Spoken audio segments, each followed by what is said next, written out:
A paz seja convosco. Amém.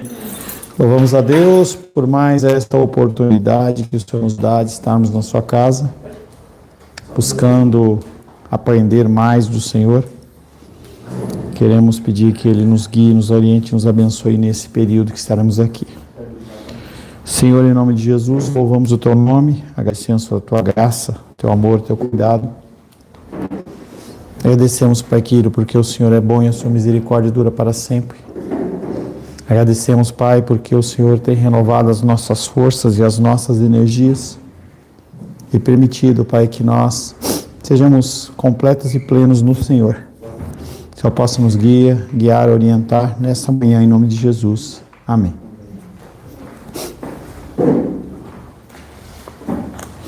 (420)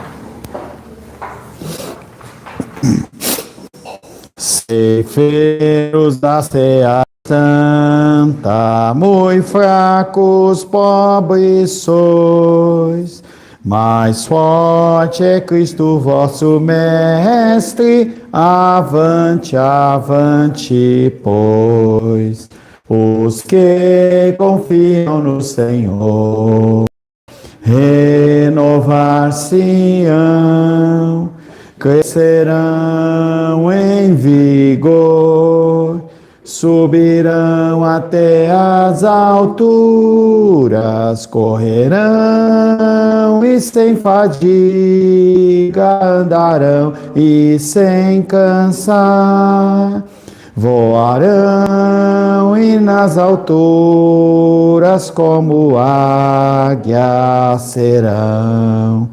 Voarão e nas alturas como águias serão. Cansados, tristes, sem alento, deixai-vos de chorar. Se onipotente é vosso Mestre, por que desanimar? Os que confiam no Senhor, renovar-se-ão, crescerão em vigor, subirão até as alturas, correrão e sem fadiga andarão e sem cansar. Voarão e nas alturas como águias serão. Voarão e nas alturas como águias serão. Jesus está conosco sempre, assim nos prometeu. Coragem, pois, irmãos, avante, eis que Ele já venceu. Os que confiam no Senhor, renovar-se-ão, crescerão em vigor, subirão até as alturas, correrão e sem fadiga andarão e sem cansar, voarão e nas alturas como águias serão. Voarão e nas alturas como águias serão. 447.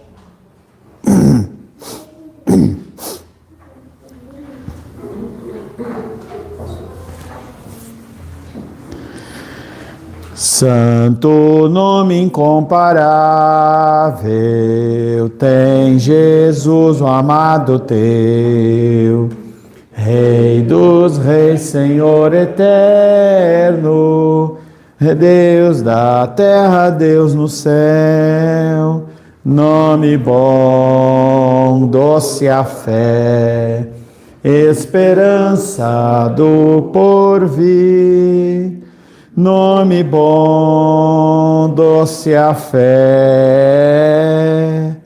esperança do porvir. Leva tu contigo o nome de Jesus o Salvador. Este nome dá conforto, hoje, sempre, onde for. Nome bom, doce a fé, esperança do porvir. Nome bom, doce a fé, esperança do porvir. Este nome leva sempre para bem te defender. Ele é arma ao teu alcance quando o mal te aparecer. Nome bom, doce a fé, esperança do porvir. Nome bom, doce a fé, esperança do porvir. 472.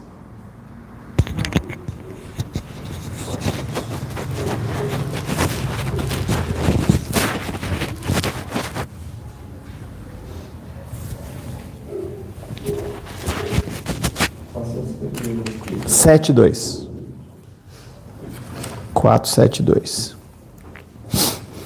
Bem de manhã, embora o céu sereno pareça um dia calmo anunciar, vigia e ora o coração pequeno, um temporal pode abrigar.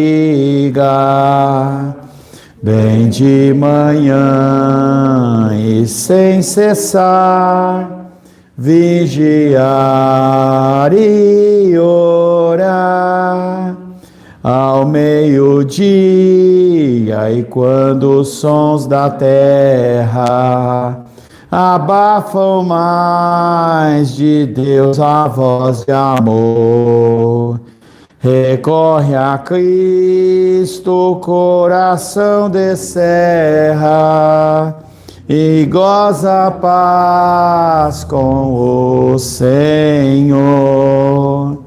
Bem de manhã e sem cessar, vigiar e orar, do dia ao fim, após os teus lidares, lembra as bênçãos do celeste amor, e conta Deus prazeres e pesares, depondo em suas mãos a dor. Bem de manhã e sem cessar, vigiar e orar. Aleluias.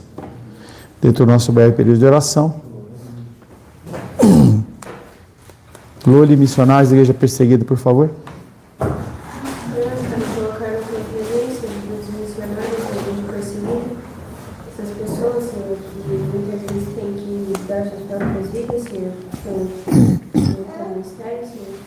Quero te pedir que o Senhor possa estar abençoando essas vidas, trazendo mantimento, Senhor, para que eles possam continuar trazendo a palavra para aqueles que necessitam, e que o Senhor possa mantê-los em segurança pelos missionários dentro da igreja, que sabemos que sofrem muita perseguição simplesmente por confessarem a nome de Jesus. Amém. Carlos, por gentileza, enfermos. Senhor Deus, garanta a eterna em nome de Jesus. Presente os enfermos, meu Pai, e o Senhor, Pai, mestre dos médicos, Esteja visitando cada um deles, ó Pai, nesta manhã de domingo, trazendo alívio à dor, tirando a dor, trazendo a cura, ó Pai, trazendo refrigério de corações entristecidos, aqueles, ó Pai, que estão com câncer, estão se tratando, que o Senhor dê, ó Pai, o diagnóstico positivo e eles estão com a cura, ó Pai. Em nome de São Jesus. Amém. Amém. Ministra, por gentileza, feridos de alma e afastados da igreja. Deus de amor, colocamos em tuas mãos os feridos de alma. Nessa manhã, Deus envia o teu Espírito para a vida deles, meu Pai. Vem curar suas almas, vem curar seus corações, vem curar suas mentes, vem limpar seu interior, lavar com o sangue do Senhor Jesus. Venha limpar, arrancar toda amargura, toda mágoa, venha sarar, Senhor, todas as feridas, nós pedimos. Se eles estiverem afastados também dos teus caminhos, os afastados dos teus caminhos, traz de volta, Pai. Fala, envolve-os com o teu amor, Senhor. Se revela a eles, mostrando que o teu amor é maior, a tua graça é maior, meu Pai. E traga hoje de volta, os convence Deus, do pecado, do mundo, da vida que eles estão levando, meu Pai. Traga hoje de volta, Deus, e firme-os na rocha, Deus, que é o Senhor Jesus. Nós colocamos esses dois pedidos nas tuas mãos e cremos, Senhor, já no agir do Senhor. Em nome de Jesus. Amém. Amém. A paz seja convosco. Louvamos a Deus pela sua graça, sua misericórdia que se renova nas nossas vidas, pelo privilégio de podermos estar na sua casa louvando, adorando e bendizendo o seu nome, ouvindo a palavra do Senhor, aprendendo mais dele. Estamos meditando no tema face a face com Deus, um subtema que começa hoje, nosso Deus triuno, ou trino, 3 deuses e um só, cada um com a sua pessoalidade. Deus Pai é Deus, mas não é Deus Filho. Deus Filho é Deus, mas não é Deus Pai. Deus Pai, Deus Filho não é Deus Espírito Santo, mas também não é. Ele não. E agora bagunçou minha cabeça. Entendeu? Cada um tem a sua pessoalidade. Nós vamos falar um pouquinho sobre essa questão da figura do nosso Deus. Uma grande pergunta que as pessoas fazem é: quem é Deus? Não é algo que nós podemos tocar, mas nós podemos sim contemplar e ver a figura do Senhor na natureza, nós podemos ver a figura do Senhor em muitas coisas, mas as pessoas elas ficam buscando informações e definições que possam satisfazer o desejo do seu próprio coração. Freud, o pai da psicologia ou da psicanálise, ele diz que Deus é uma invenção do homem. Muitas pessoas pensam isso. Ele escreveu: precisamos desesperadamente de segurança, porque temos medos profundos de viver num mundo ameaçador, no qual temos pouco controle sobre nossas circunstâncias. Então ele está trazendo a condição por que as pessoas elas recorrem a Deus. De onde veio a figura de Deus? Ele traz 3 razões para dizer por que ele acha que Deus foi criado pelo ser humano. A primeira delas é porque nós temos medo da natureza. A natureza, cada vez mais, ela tem devolvido ao ser humano a afronta que ela tem recebido com desmatamento, com camada de ozônio consumida e tantas outras coisas que o ser humano faz, não no sentido de cuidar da terra, porque isso é um mandato do Senhor, nós cuidarmos da terra. Então nós já trabalhamos essa questão dos mandatos da criação e nós estudamos naquela época, alguns anos atrás, a questão de que nós temos que cuidar da natureza, nós temos que cuidar dos animais, não como o nosso filhinho, não como o terceiro membro da família, pessoas que não querem ter filhos em especial, mas é uma obrigação do ser humano cuidar da natureza, mas o ser humano não tem cuidado da natureza. A gente vê as queimadas, a gente vê tanta coisa que acaba influenciando, é uma consequência das nossas ações. Quando você desmata uma região, você faz com que aquela região ela não tenha uma absorção correta de água, e você vai ver erosão, vai ver uma série de destruições que ocorrem. Então a natureza ela gera medo nas pessoas. A gente vê, por exemplo, lá no Evangelho de Mateus, nós já meditamos à noite, em que aqueles homens estavam no barco e aquela tempestade começou a agitar o barco, jogar de um lado para o outro, e o povo fica desesperado, porque eles não sabem como lidar e o que fazer. Nós temos temor da natureza. Nosso país lindo e maravilhoso, o Brasil, que não tem destruição através da natureza, ou se tem pouca. Nós temos outro lado, que é a corrupção, mas você pega estados em que o cara está dormindo, a hora que ele acorda, a casa dele voou, foi tudo embora, é uma destruição total. A gente acompanhou aí o terremoto lá na Venezuela, em que houve uma destruição tremenda, os prédios sacudindo, um negócio de louco. Nós não temos isso. E o ser humano, ele tem medo da natureza. Temos medo da sua imprevisibilidade, não é algo que você pode prever. Nós temos medo da impessoalidade, ela não faz distinção. Ah, porque o crente está livre, ou porque tal. Não, qualquer um é. E ela é cruel. Ela destrói, ela acaba, ela mata, ela deixa pessoas realmente sem nada. E porque todos nós percebemos a realidade assustadora das doenças, da fome, dos desastres, quanto ao qual temos apenas uma defesa nominal, ou seja, você pode ter uma boa alimentação, você pode se exercitar, você pode ter um plano de saúde, mas nada disso te isenta do que a natureza pode fazer. Vivemos aí alguns anos atrás a pandemia, que não é algo novo na humanidade. A gente tivemos várias pandemias com destruição muito maior do que essa que teve nessa época. Chegou a ter 25% da população mundial dizimada. É uma coisa de louco.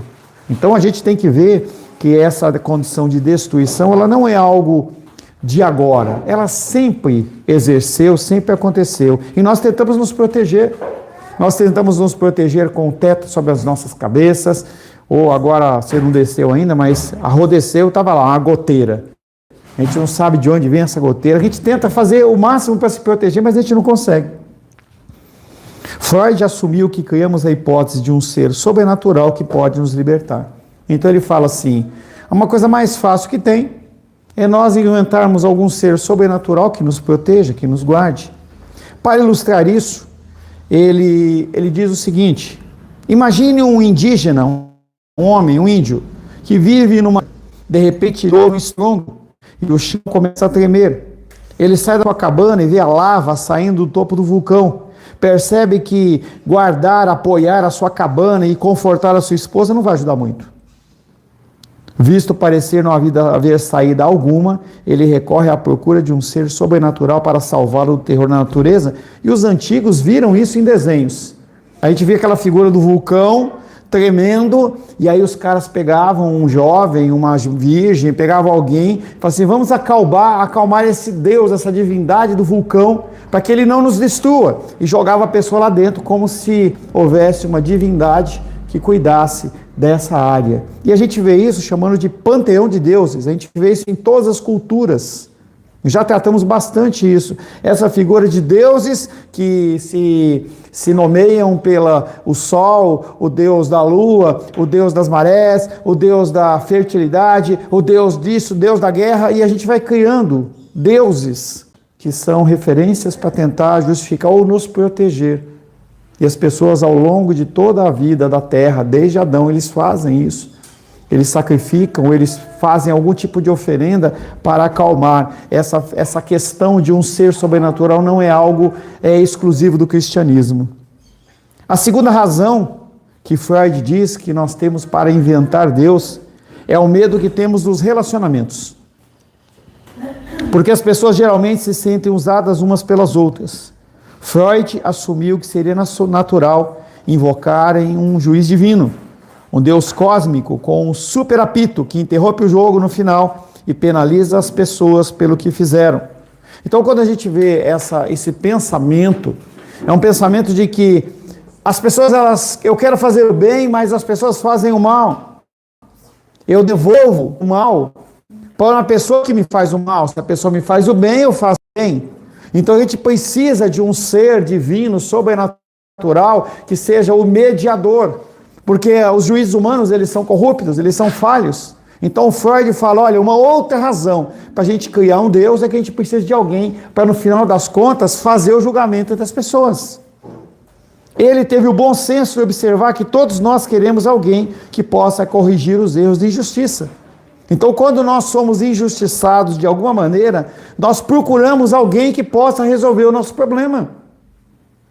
Uma terceira, que Freud, de uma forma equivocada, ele entende que o ser humano criou Deus, é o medo da morte.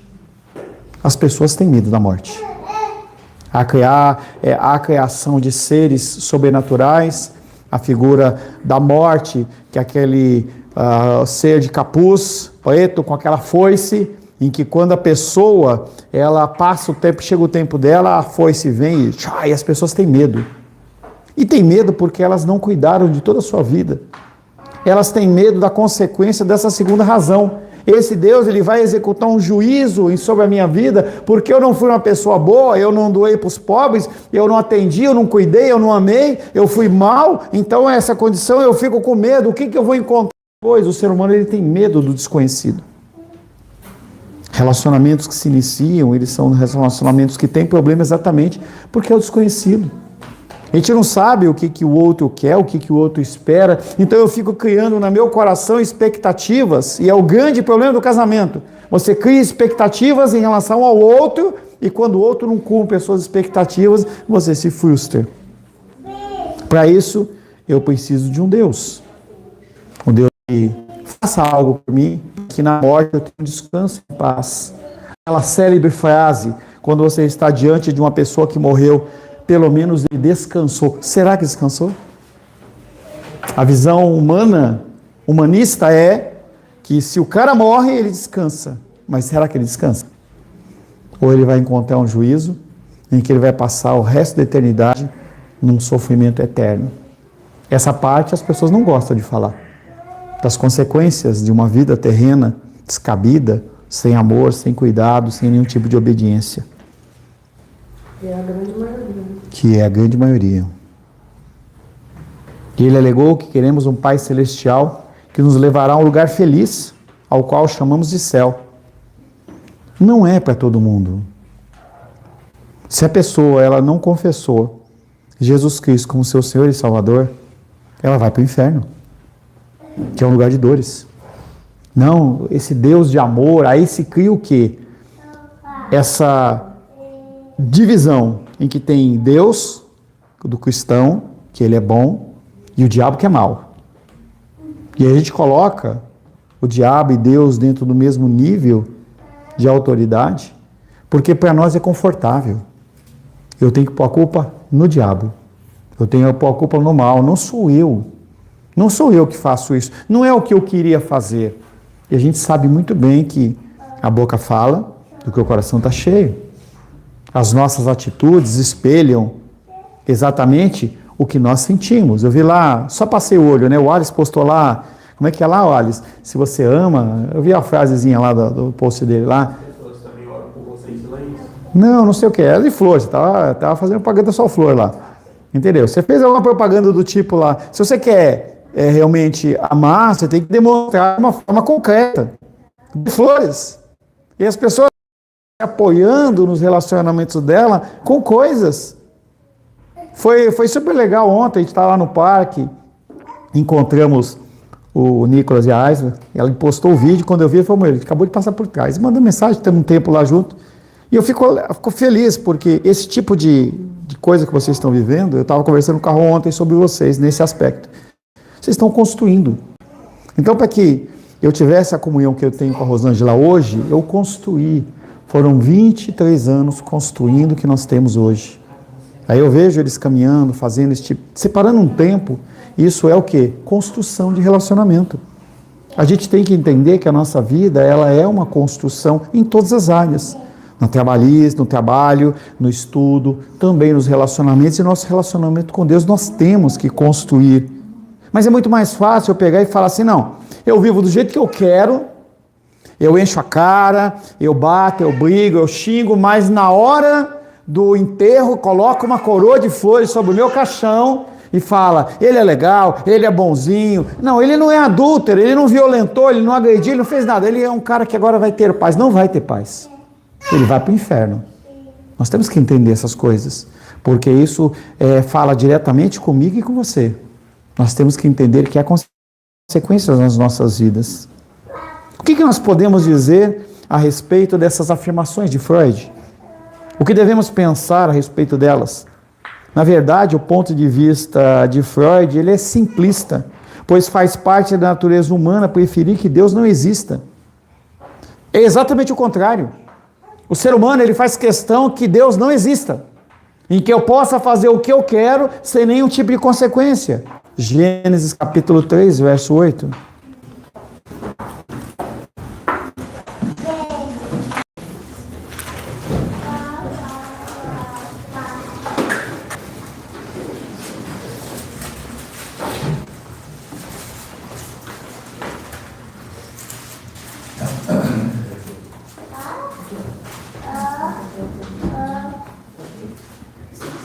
Quando ouvirão a voz do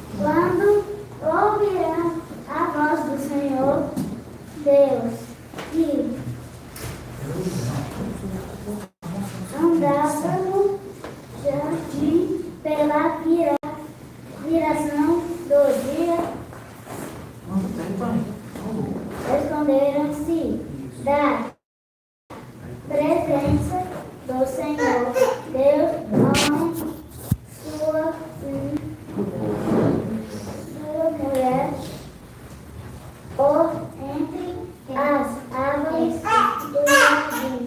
Quando ouviram a voz do Senhor Deus, que andava no jardim pela viração do dia, 18 horas, esconderam-se da presença do Senhor Deus, o homem e a sua mulher, por entre as árvores do jardim. Por que eles se esconderam? Porque eles estavam com vergonha. É muito melhor que não tivesse Deus, porque eles não iam sentir vergonha.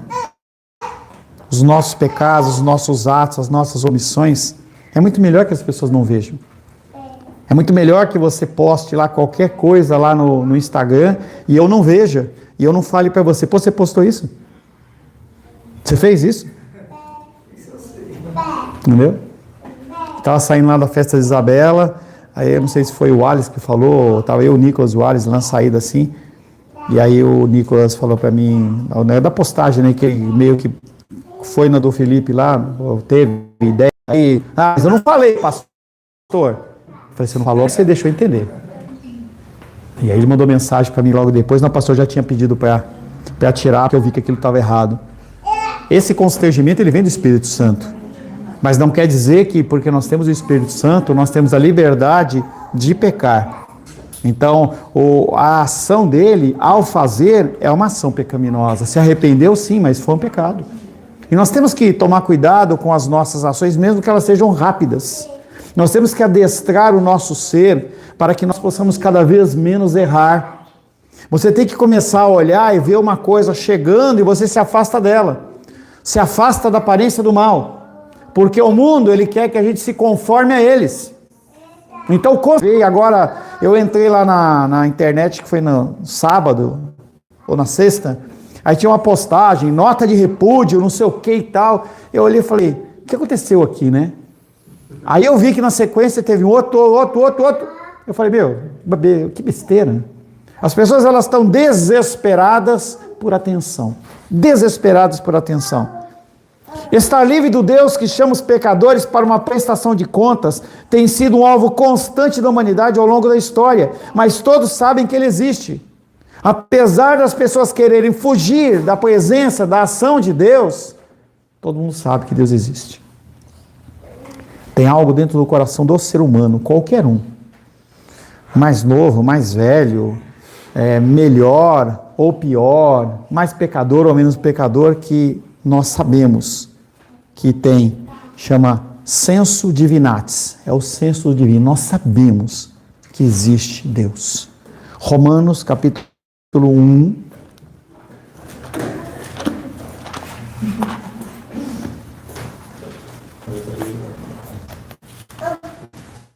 Romanos capítulo 1, versos 19 e 20. Porquanto o que de Deus se pode conhecer é manifesto entre eles, porque Deus porque os atributos invisíveis de Deus, assim o seu eterno poder, como também a sua própria divindade, claramente se reconhecem, desde o princípio do mundo, sendo percebidos por meio das coisas que foram criadas. Tais homens são por isso indesculpáveis. Apóstolo Paulo, escrevendo para os romanos, ele fala, independente se você é judeu, se você é gentil, se você acredita em Deus ou não, se você é budista, se você é muçulmano, se você é ateu, livre pensador, não importa.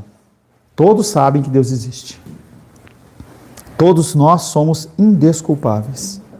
Não existe a possibilidade de você olhar para o céu e não ver Deus. Então, a gente tem a nossa prática lá, eu e Rô, e a gente vê claramente a mudança das cores do céu. O céu, 4 horas da tarde, totalmente azul ontem, sem nenhuma nuvem. E aí a gente conseguia ver a lua, entendeu? Lá no céu, 4 horas da tarde, lá em cima. E aí nós começamos a ver, conforme o tempo ia passando, ia mudando a cor, pegava um alaranjado, depois um cobreado, e aí foi indo, o azul que era clarinho, ele foi tornando escuro. E eu olhei e falei assim, não tem como você deitar, e eu deitado olhando assim, não tem como não ver Deus num negócio desse. Olhando a lua, ela se posicionando, o sol se pondo, olhava ali na água, aquele reflexo, entendeu, do sol na água, não tem como. E Deus fala, todas as coisas criadas refletem a glória de Deus. Então, apesar do ser humano não querer que Deus existe, Deus existe. E as pessoas isso.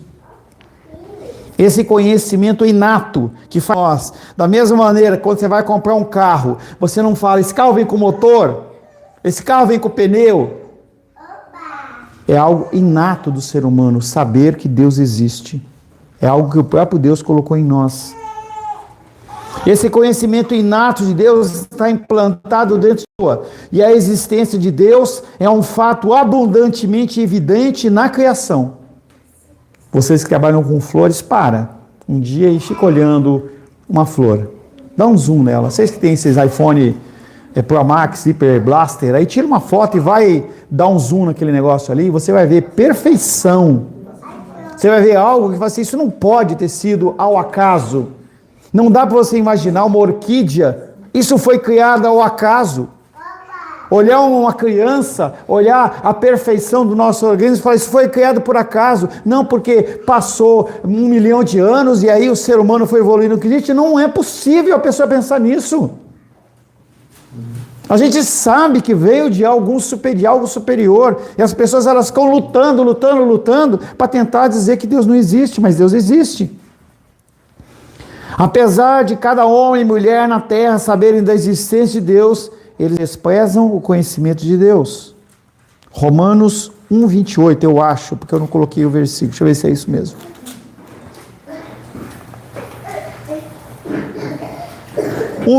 Romanos 1:28. Isabela? Vai ler hoje, Isabela? Vai ler para a gente? Bonitinho. Romanos 1:28.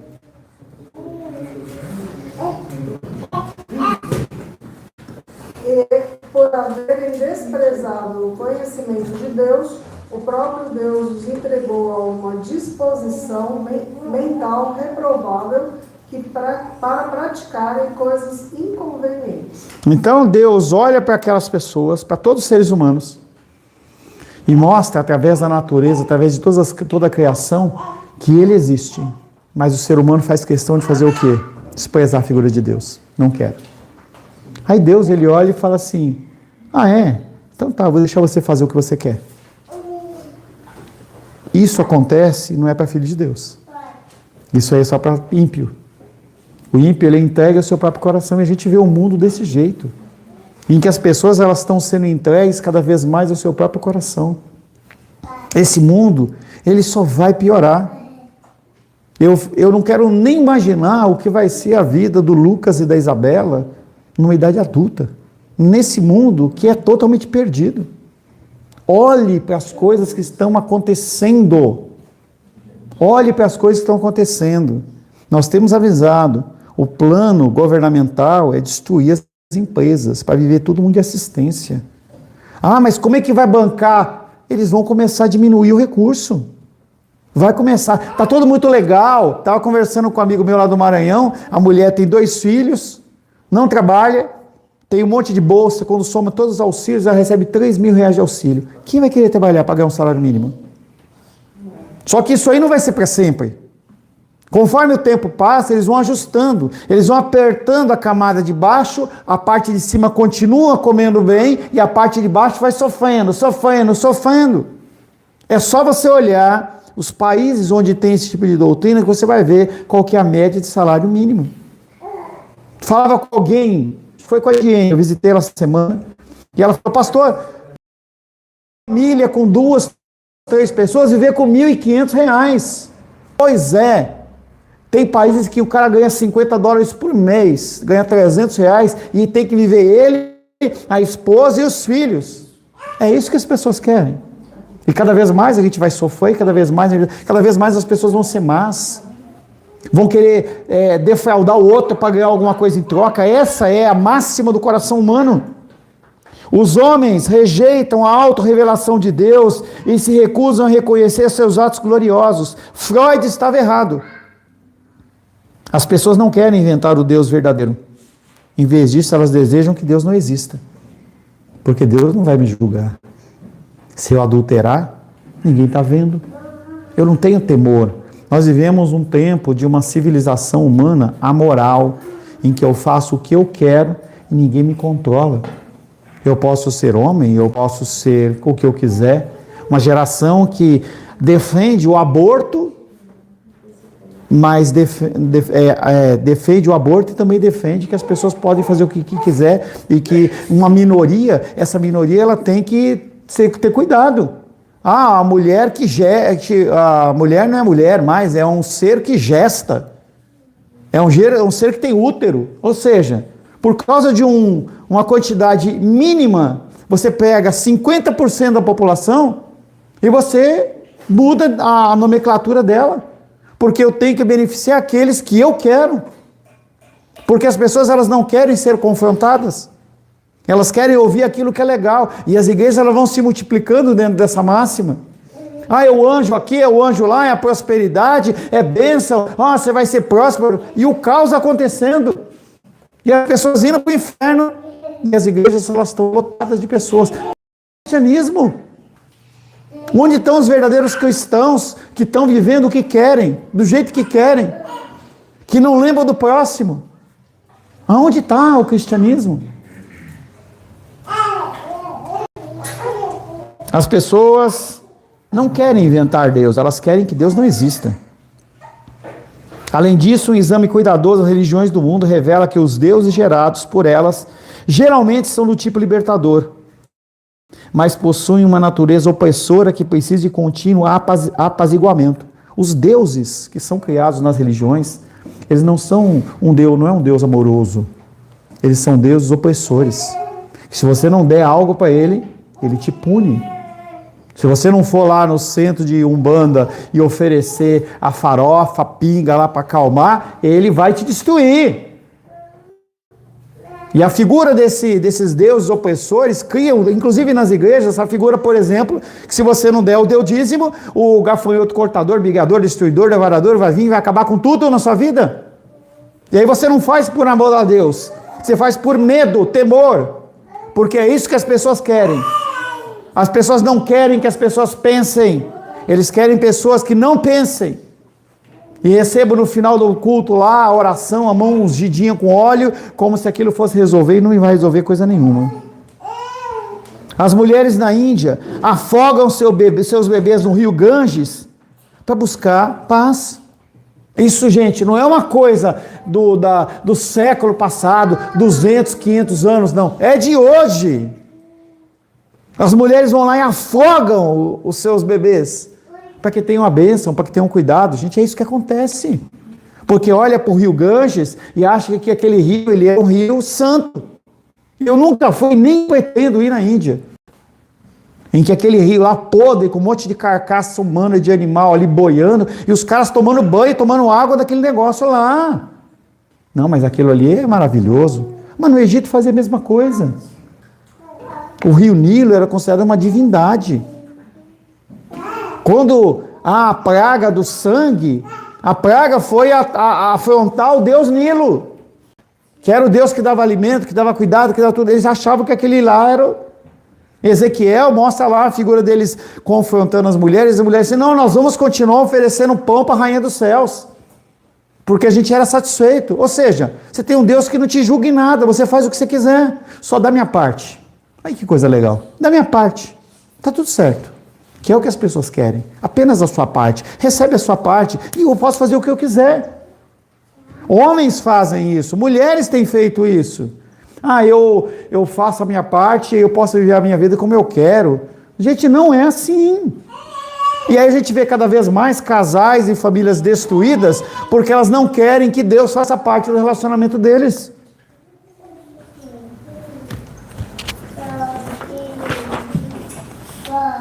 Os deuses das falsas religiões não são deuses protetores. São deuses que devem ser temidos.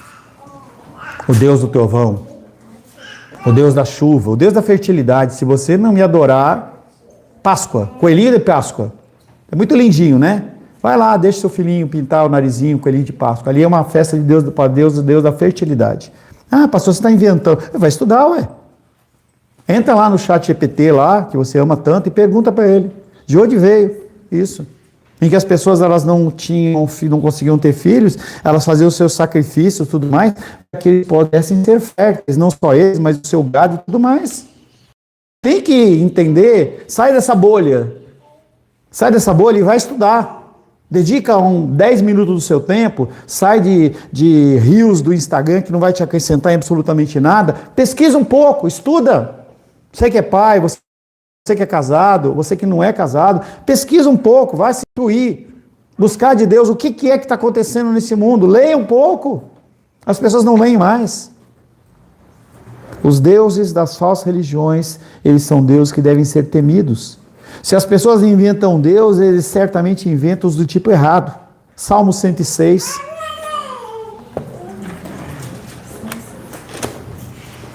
Salmos 106. Versos 36 e 37.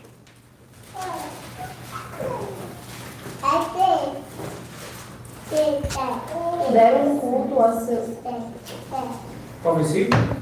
36 e 37. Deram culto a seus ídolos, os quais se lhes converteram em massa, pois imolaram seus filhos e suas filhas aos demônios. Esses homens, eles criaram deuses.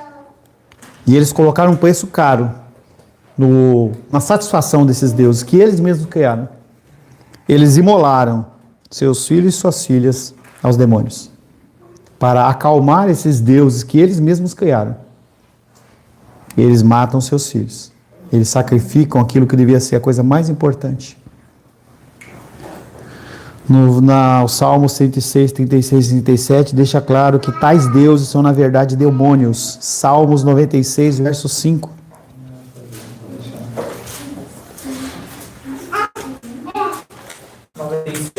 Verso 5. Porque todos os deuses dos povos não passam de ídolos.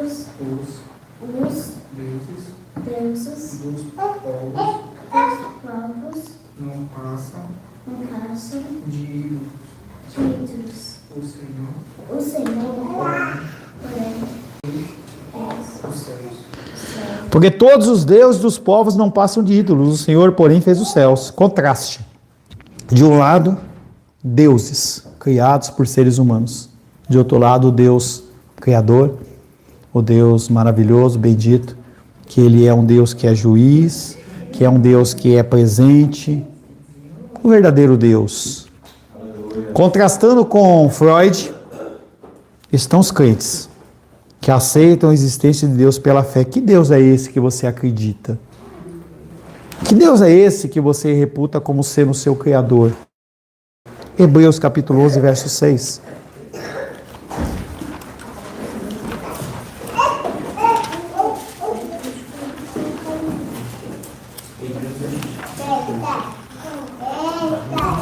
Hebreus 11:6. 11:6.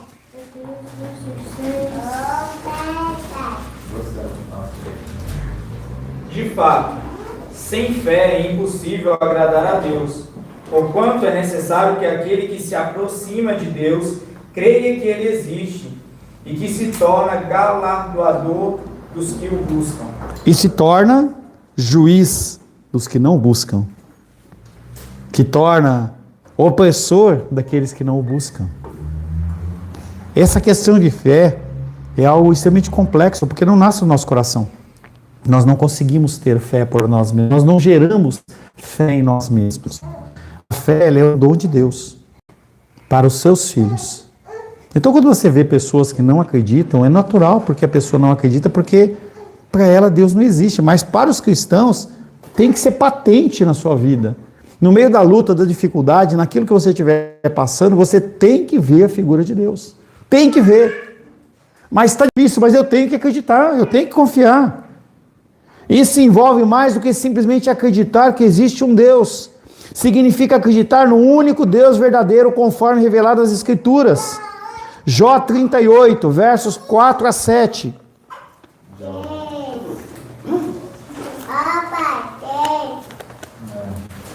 Jó 38.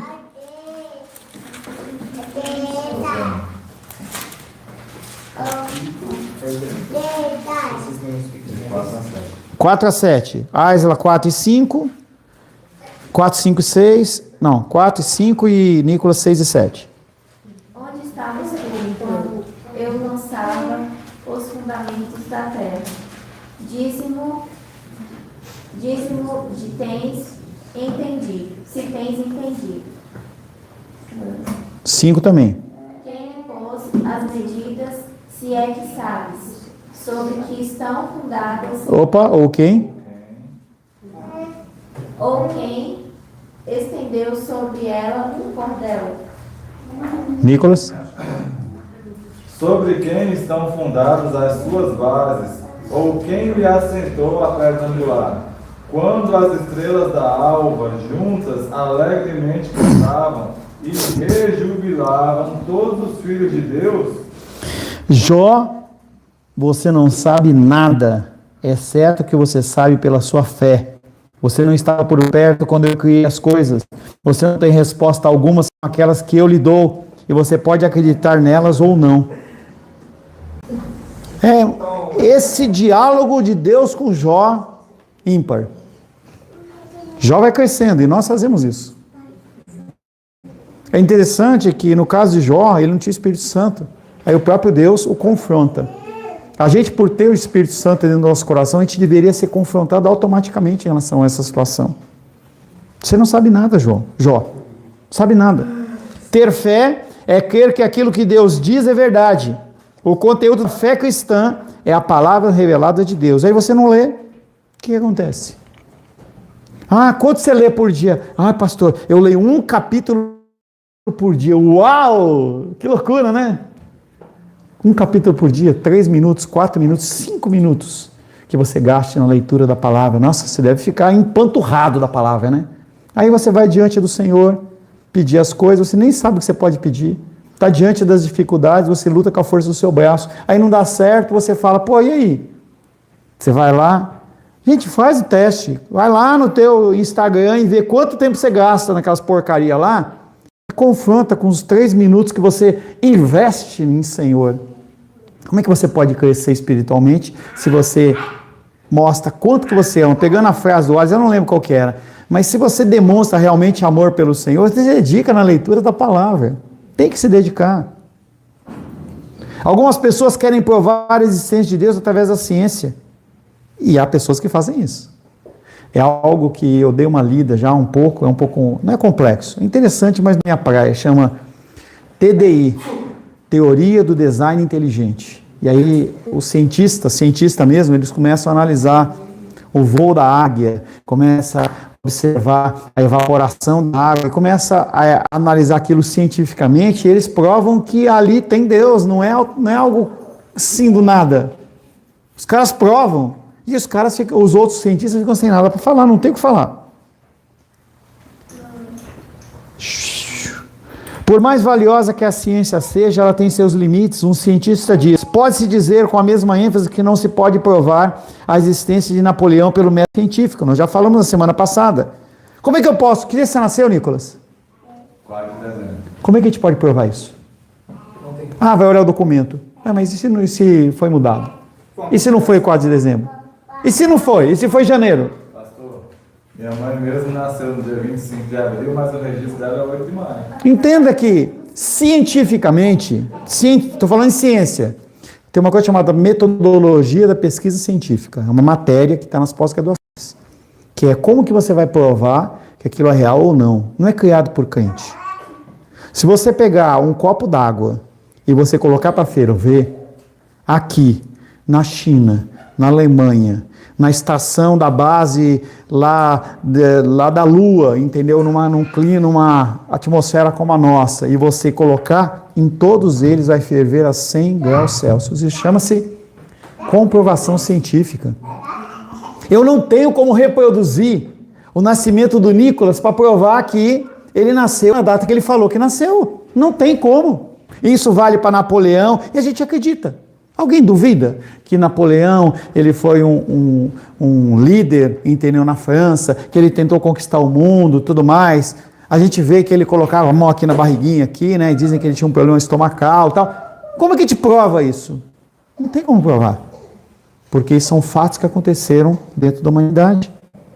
A razão disso reside na própria natureza da história, das limitações do método científico. A fim de que algo seja provado pelo método científico, ele deve ser repetido, e repetido, e repetido, e ele tem que dar sempre o mesmo resultado. Ninguém pode anunciar uma nova descoberta para o mundo com base em um único experimento. Não existe isso. É ciência. Se você quer provar que algo existe dentro de determinada forma, você tem que conseguir repetir aquele procedimento, e se você não repetir, aquilo não é confirmado, como nós já falamos, a teoria da evolução. É teoria.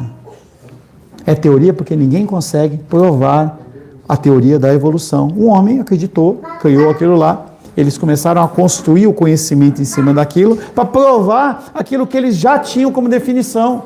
É isso que eles fizeram. Nenhum homem pode reprisar o início do universo, ou trazer Napoleão de volta, ou a crucificação de Jesus Cristo, mas o fato de que esses acontecimentos não podem ser provados pela repetição, não desmente que eles são verdadeiros. O mundo foi criado, de alguma maneira ele foi criado.